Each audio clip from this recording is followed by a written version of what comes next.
Hello again. Talking more about some of the articles from Psychology Today's December issue, which it said December, but then when I look at their website, it says November, which feels accurate because I'm living in November currently. But the next article was on anxiety, which anything on anxiety, depression, I'll eat that up. I think most people will. It's really interesting. They're talking about from a health perspective in terms of diet and how that affects anxiety, which leaps and bounds is important and above a lot of other ways that we talk about anxiety. Excluding diet from any conversation about mental health is neglectful for sure. You've heard me talk about it before if you've watched my videos, but diet is up there in the top 5 things. I usually say nutrition, but how we eat is in the top 5 things that if that's not in check, you're probably wasting your money with the therapist. You need to get nutrition in check pronto if you have mental health issues. So they talk about that in this article, which is awesome. And one of the things that they say early on, talking about 30% of Americans roughly will suffer from anxiety or depression in our lifetime. They say that's according to the American Psychiatric Association, which feels ridiculously low. Again, they just say according to, they don't show me the actual meta-analysis of that, but that feels really low. I would argue it's probably much higher than that, unless they're talking about specific clinical level depression and generalized anxiety disorder from a strict full clinical diagnosis. That might be accurate then, but I shouldn't say it's not accurate. That just it feels low from everything that I've seen on the topic.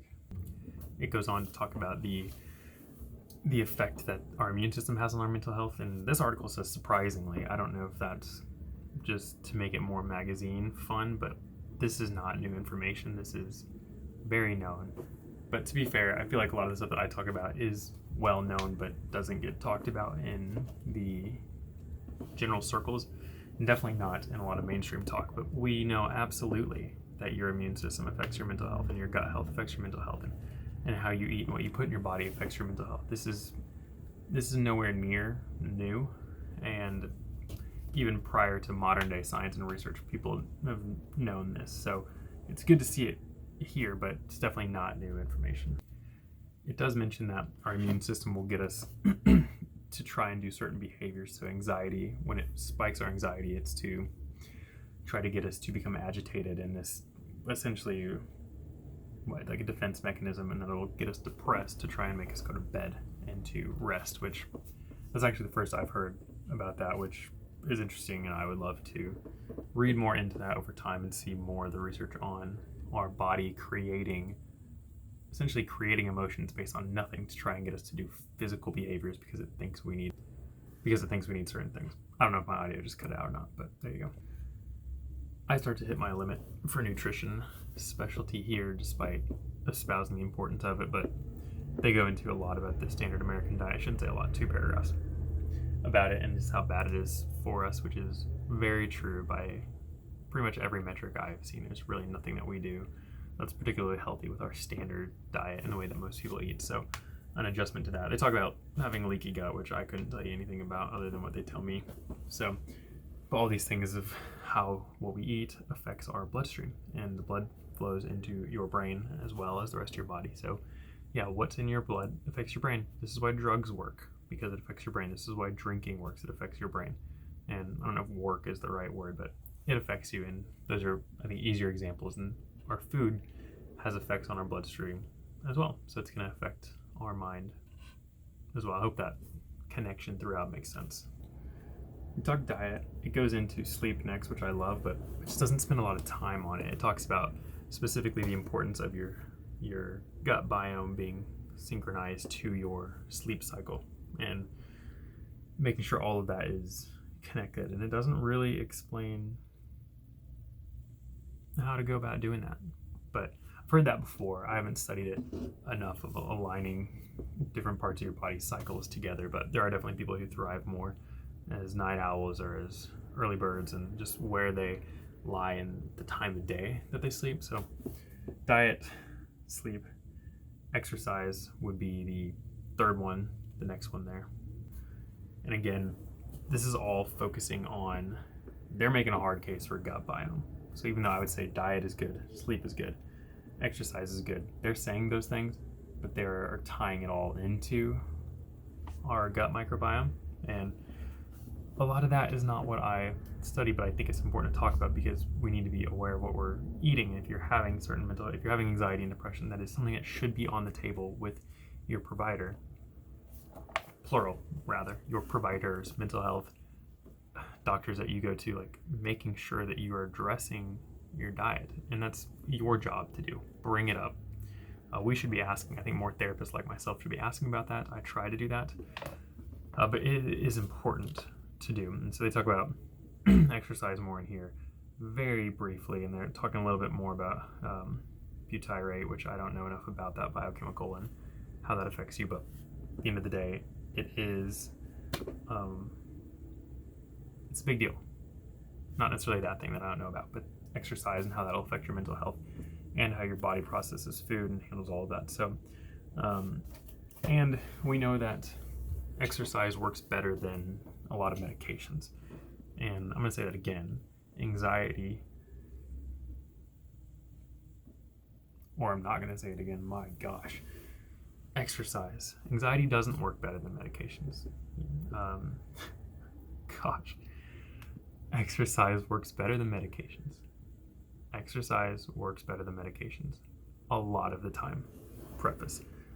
Some people will, a lot of clinicians now will prescribe exercise over medication. And if you can integrate movement, even going on a walk, moving your body, it has a notable decrease in depression for most people above medication usage. So yeah, if you're considering taking medication for your mental health and you aren't already exercising, I'm not going to pretend to be a pharmacologist or a psychopharmacologist here, but exercise. Don't just go to drugs. Like, actually move your body. Again, start eating well. Try to get good sleep. All these things are really important. The remainder of the article gets into, I don't know, controversial territory, we'll call it that. It starts recommending a certain diet, the Mediterranean diet. The reason I say this is controversial is a lot of these diets work for certain people. The common example that I give to a lot of people is they'll look at Japan, some Asian countries, but Japan's a common example, and look at their life expectancy over there. I've heard that debated, but you can just look it up, and assuming it's accurate, we'll say that. You know, people will live longer in certain Asian countries. We'll use Japan, and they'll say, well, what are they eating? They have a high diet of fish and rice. There's a lot of that in there. So you might think, well, I eat a lot of fish, I eat a lot of rice, I should live longer, or I should start shifting to that. But the difference there is that you're not Japanese, assuming you're not. And so for me, there's certain things that my genetic makeup and my ancestry and my ethnicity is going to respond better when I eat it. And my whole body, even my gut microbiome, is going to respond differently based on where I'm from. So me, with my lineage being primarily Irish as my dominant one, there's going to be certain aspects of how I eat that might lend towards that style of diet. Now there's also Hispanic with me. Those are kind of the primary two. Other European countries are in there too, Mexico. There's these aspects of how my ancestry came to be in this location and how far back you go with those things, right? So I'm not going to look 1,000 years back if I even could, but how my family has eaten is going to affect me. Just the same way it affects a lot of our genetics. Eye color, skin color, build, even mental health diagnosis. I mean, those can be hereditary. So those are important things to note.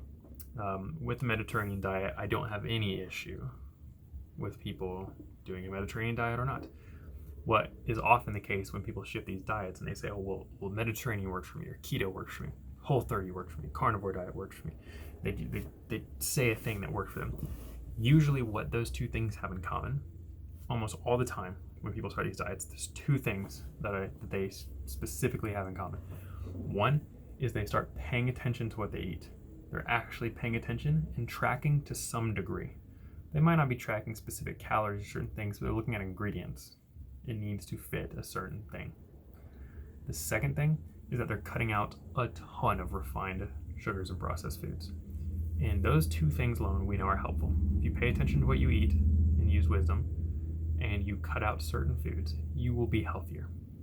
And so these diets aren't necessarily the thing that's fixing that. It's just the fact that you're following a diet. Now, people who have done this for a long time, they'll start to find the actual diet that works. So I could shift to the Mediterranean diet like they're saying, which I don't eat. I don't eat Mediterranean style, or I'm not on the Mediterranean diet. I could shift to that. I do monitor what I eat overall though. So I've done step 1.